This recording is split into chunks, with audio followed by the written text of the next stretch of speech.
Wycliffe had everything a man could dream of: money, cars, designer shoes he barely wore, and a house so big even echoes got lost in the corridors. The mansion in Nairobi looked like something out of a movie. It had smart lights, talking fridges, floors that were shinier than his forehead on a sunny day, and curtains that obeyed when you spoke. But despite all this, Wycliffe was lonely. He was 35 and still single.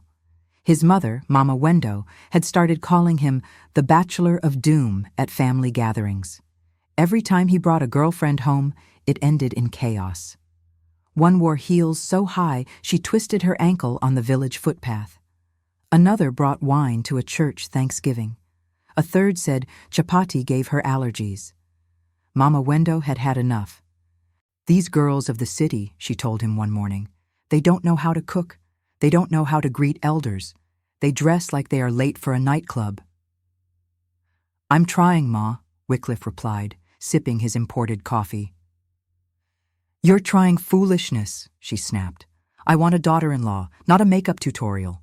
She stood up, tied her lasso tighter around her waist, and declared, "Next weekend, we are going to the village.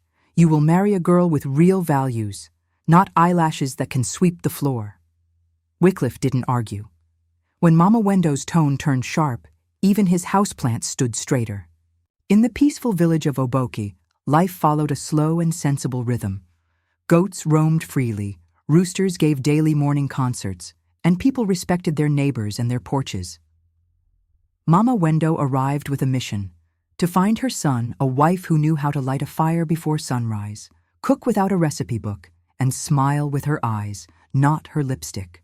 At the market, she spotted a young woman grinding millet the traditional way. Achieng, 22, slim, soft-spoken, with the kind of natural beauty that didn't need editing. Her hair was tied with a simple scarf, her hands busy, her face focused. No phone, no glittery makeup, just calm strength. "Who is your mother?"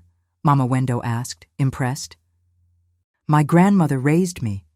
Mama passed when I was small," Achieng answered, not looking up from her work.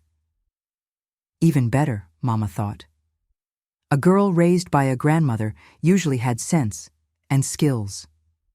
Later that afternoon, the elders were called, sodas were opened, and a few cows were quietly promised.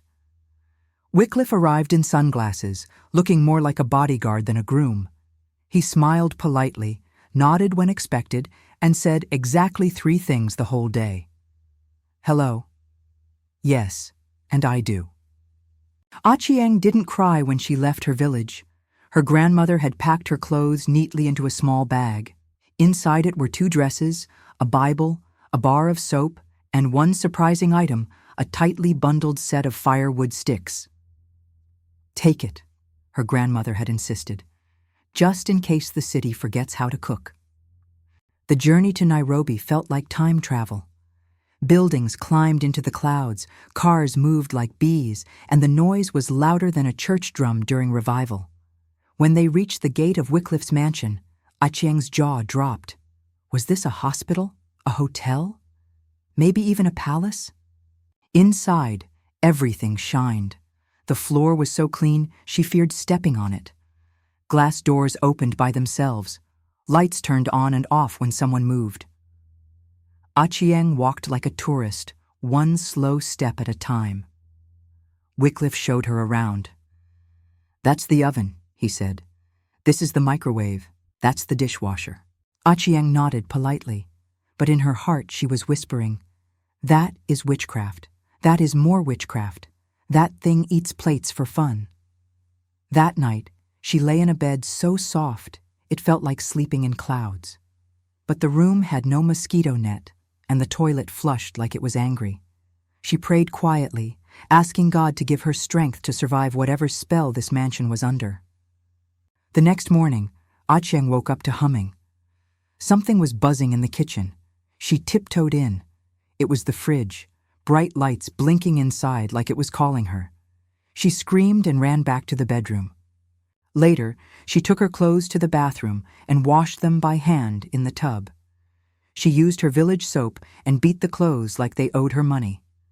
When she finished, she hung them on the balcony using the curtain rods. Wycliffe's neighbors peeked from their windows in confusion. The housekeeper, Achieng, arrived that afternoon. She took one look at the bathtub full of bubbles and raised an eyebrow. "She's just traditional," Wycliffe said quickly, watching Achieng's face. Achieng smiled, shrugged, and walked away. But Achieng noticed Achieng's eyes lingered on the muddy footprints leading to the backyard. Behind the mansion, in a hidden corner, Achieng set up her tiny fire pit. She placed 3 stones, lit her grandmother's firewood, and cooked fish with herbs. The smoke curled into the air, wrapping the dish in the flavor of home. Wycliffe came home, tasted the food, and almost cried. "Babe," he whispered, "this food is magical. You need to open a restaurant." Achieng just smiled and served him more. She didn't say the magic came from smoke, charcoal, and a prayer to keep the wind from blowing out her flame. Achieng, the house help, was a sharp woman. She only worked Monday to Friday, and she never interfered. She came, cleaned, cooked a little, and minded her own business. On weekends, Wycliffe handled food by tapping buttons on his phone. From Yum Drop to Bite Mate, food just appeared. So Achieng's secret fire pit remained unnoticed. On weekdays, she would cook while Achieng was inside cleaning the bedrooms. She made sukuma with peanut sauce, tilapia with lemon, chapati that puffed like pillows. Her hands knew the rhythm of cooking. Her taste came from memory. Wycliffe was in heaven. "Achieng, this food? It's like my mother's, but even better." Achieng would nod, wipe her hands on her wrapper, and say, "It's just simple food." She didn't mention that she used banana leaves to keep the food warm, or that her fingers had burn marks from turning chapati without a pan. She was scared of the stove. She had tried touching one of the buttons once. It beeped at her, then blinked red. She nearly fainted. So every day she tiptoed behind the house with her firewood. And every evening, Wycliffe smiled and told his friends that his wife was a culinary genius. He even took photos of the meals and posted them online. "Wifey goals," he wrote. Back in Oboke, Achieng's grandmother would have fainted laughing if she saw the caption. It started raining on Friday night. By Saturday morning, the skies were leaking like a broken roof. Achieng watched sadly as her firewood corner turned to mud. The logs were soaked, her jiko had drowned. Still, she didn't panic. Wycliffe ordered food anyway on weekends, but on Monday morning, Wycliffe had flown to Mombasa for a tech event, and Achieng, the house help, sent a message. "Can't come. The road is flooded. Maybe tomorrow." Achieng was alone. The rain was still falling. The firewood was still wet. She tried pressing the stove again. It blinked. She pressed harder. Nothing. She opened the oven, stared at its hollow belly, and closed it quickly like it was staring back. Then she whispered, "You won today, but I still have fire." She remembered her grandmother's advice. "When the world forgets how to feed you, light your own fire." And she did. Achieng dragged a few half-dry logs inside. She spread newspapers on the expensive marble floor, picked up some edging stones from the flower bed, and placed them in a triangle. She then arranged the firewood like she always had. She lit it. The fire caught. She added a sufuria on top, dropped onions and oil, added tomatoes. Her hand moved without thinking. She was so proud. The smoke curled lazily to the ceiling. Then,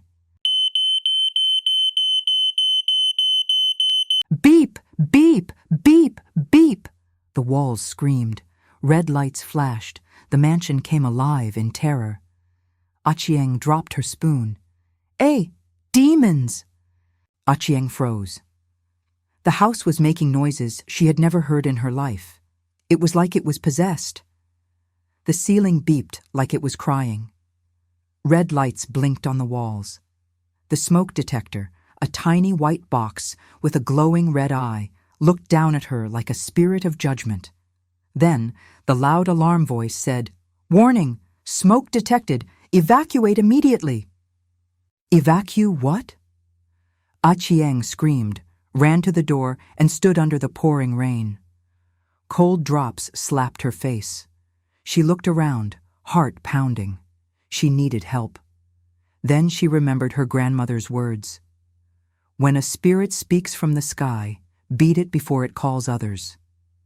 So she ran to the side of the house, grabbed a heavy stick used for hanging clothes, and dashed back in. Still barefoot, dripping wet, she stormed into the mansion like a warrior entering battle. She pointed the stick to the ceiling. You will not scare me. Bang! She hit the first smoke detector. It screamed louder. She screamed back, bang, bang. One by one, she beat them until they blinked their last light and went silent. The alarm stopped. The house went quiet. She sighed in victory, breathing heavily, soaked from head to toe. Meanwhile, Wycliffe, far away in Mombasa, received a phone alert. Fire detected, living room. He panicked. He called. The phone rang. Achieng, still shaken, picked it up.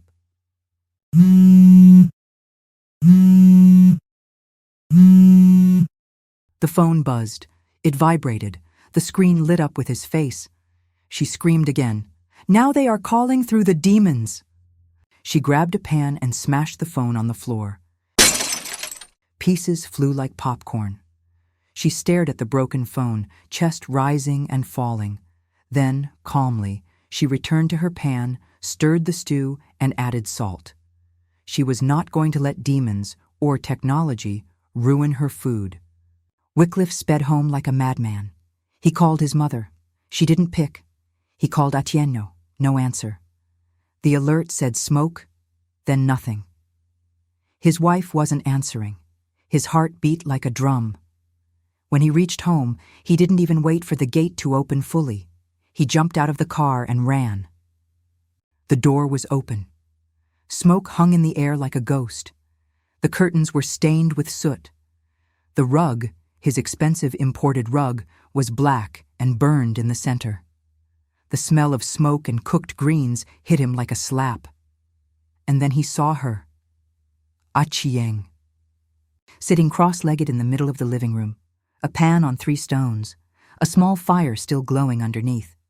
She stirred calmly. Her wrapper was damp. Her face was sweaty, but she looked peaceful. He couldn't speak. He blinked, stepped back, looked again. This was not a nightmare. It was real. She looked up, smiled, and said, "Welcome. I made lunch." He opened his mouth, closed it, then opened it again. "In the living room?" he finally whispered. "It was raining," she replied. "Outside was wet. Stove was stubborn, so I used my firewood. The food is ready." He felt dizzy. He held on to the door for balance. "Did the smoke detector go off?" he asked slowly. "I beat it." "You what?" "I beat it. It screamed. I screamed louder. Then I won." He sat on the arm of the sofa, staring at her like she was both mad and magical. Then he looked at the food. His stomach growled. For 5 whole minutes, Wycliffe said nothing. He just sat there, inhaling smoke and thinking about his life choices. He looked at the burned rug, then at the cracked phone on the floor, then back at Achieng, who was now sprinkling coriander on the stew like nothing happened. She looked so calm, so proud, and slightly smoky. He finally stood up and asked, "Why didn't you just use the stove?" Achieng didn't answer right away. She stirred one last time, covered the pan with a lid, and wiped her hands. Then she looked him straight in the eye and said, "Because I don't know how." You don't know how to use the stove?" She shook her head. Wycliffe blinked. "The microwave?" "No." "The kettle?" "No." "The phone?" She pointed at the broken pieces. "It rang. I panicked."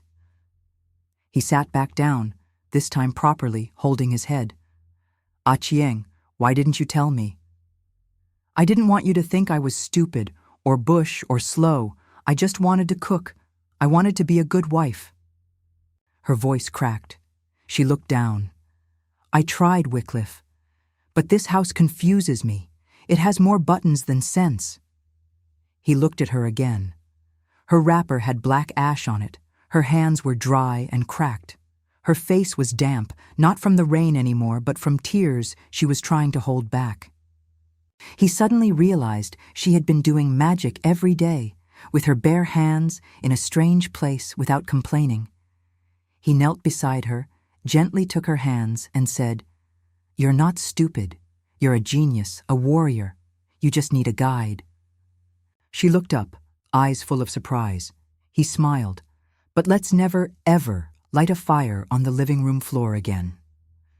The next day, Wycliffe made 2 decisions.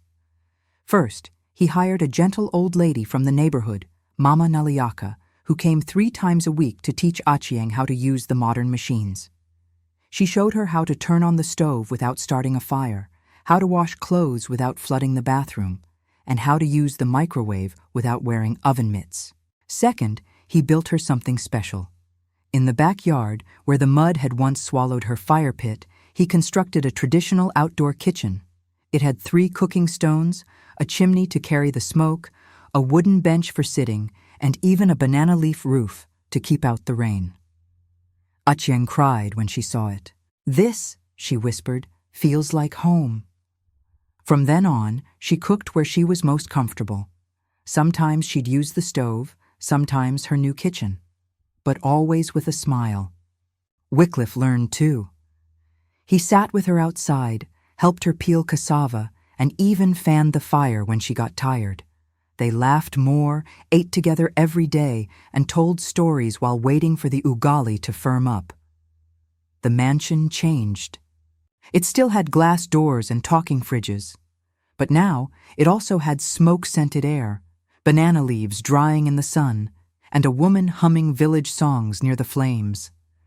Even the new smoke detectors, replaced and positioned carefully, stayed quiet, as if they too had learned when to speak and when to let love do the talking. Folktales connect us to our past, shape our present, and guide our future. African Folktales by Kavovi is more than just storytelling. It's a bridge between yesterday and tomorrow, between tradition and modernity. Subscribe now and be part of the journey. Like, comment, and share to help keep these stories alive. This is African Folktales by Kavovi, where the past speaks and the future listens.